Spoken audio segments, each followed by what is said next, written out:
our party leader Raila Amolo Odinga preferred Gladys Wanga, and our party preferred Gladys Wanga, and promised to give Mbadi Ministry of Finance if Raila became the president of Kenya. So when opportunity arose, which gave us an opportunity to appoint ministers in the government, the first consideration went to John Ngongo Mbadi, or John Mbadi Ngongo. But when he was being appointed, there were others who were also eyeing the same seat. I don't want to mention their names.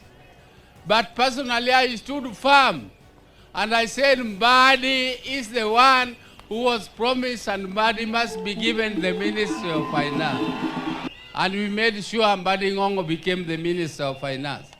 And I can assure you, because I have been told by His Excellency the President, and Deputy President is also here, they can confirm to you that Mbadi is performing his job excellently. He's doing a very good job.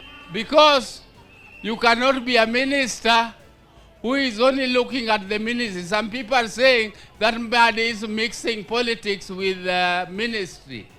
But I'm telling you, if you don't know politics, you cannot be an effective Minister of Finance, because you have to explain to the Kenyan people what is happening and whether the economy is growing or not, and if it is not, why. You must explain to people why you are borrowing money. You cannot be somebody who is bookish. You are not a lecturer. You are not a technocrat. You are both an administrator and a politician. And you must explain to the people what is happening. And that's what Mbadi is doing. I came here because of his invitation, and I want to tell you, our people, I am the party leader of ODM. My brother Raila Amolo Odinga, God rest his soul in eternal peace. He left us not in the air somewhere. He left us in the broad-based government. And in this broad-based government, we were to work together with order up to 2027. And working together up to 2027 did not mean that ODM was just going to be static there, waiting for 2027 to come. And 2027 is a year of election. And ODM cannot be left behind. ODM must continue to prepare for the next year's elections. And therefore, as we continue, we are not in the arrangement of one side which is saying that Ruto is one term. We don't support you that Ruto can be one term. What we support is an arrangement where we are going to have a structured negotiation with order, so that at the end of it, when we come to elections next year, we know whether we are two-term or one-term, but we are in the arrangement of broad-based. We are going to start negotiation with our partners with whom we are already in government, and we shall continue with that negotiations, and we shall continue to strengthen our party. We shall continue to register more members so that our party becomes strong.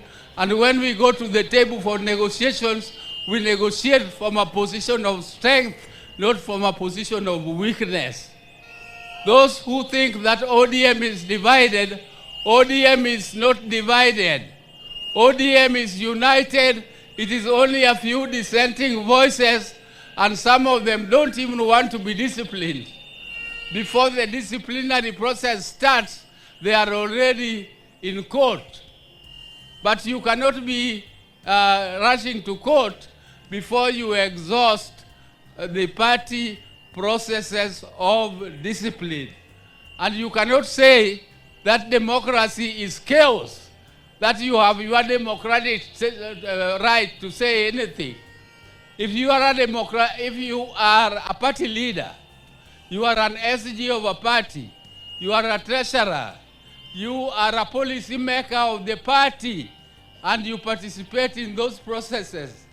You have no right to come out and oppose what you have participated in passing, or even if you opposed it, but the majority passed it. The rule of democracy is that the minority have a say and the majority have their way. And you cannot come out and say that it is your democratic right to oppose what you participated in making. So I'm telling them that if you are tired of ODM, ODM is a national party. And there are many parties in Kenya. You can opt to go to any one of them. But if you want to be in ODM, you must play by the rules of ODM. You must play by the rules of ODM. And therefore, I was just making that clear. But I want to thank the Deputy President for moving along with the President all over the country. He is going out of his way himself to do service to the people, to deliver services, so that when we come to elections next year, if God helps us, that ODM goes together with the order, we shall go there as a strong party, and we are going to move on together if God helps us. And thank you very much, the Deputy President, for coming. You also came to do one for me in Siaya. Even though my governor, when you are there, he speaks in praise of you, and when you are out there, he says you are one term. And I thank you very much for doing for us what you have done. Thank you. Erokamano urujo turwa kumbiro mangeny kinang'eyo nikoro chopo sama koro wadhi ofukewa ababuro mnamiyo uman gomoro matin maruto konyago. Thank you.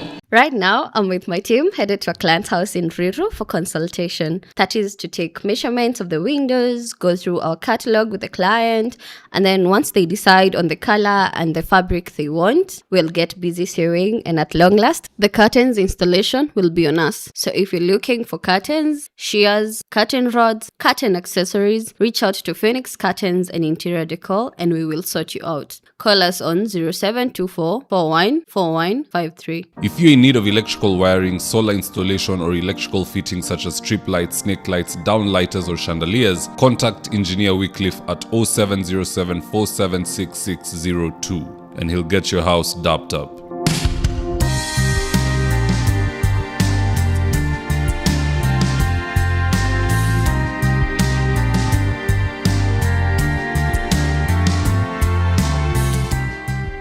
Thank you for choosing David Wafula as your primary news platform. We put countless hours in research, recording, and editing. By showing up each and every day to watch our videos, you encourage us to generate more videos for the viewers. We are on a mission to inform, educate, and build a better tomorrow. To our thousands of followers in a world full of presidents, kings, and queens, you are the real gem. Adios.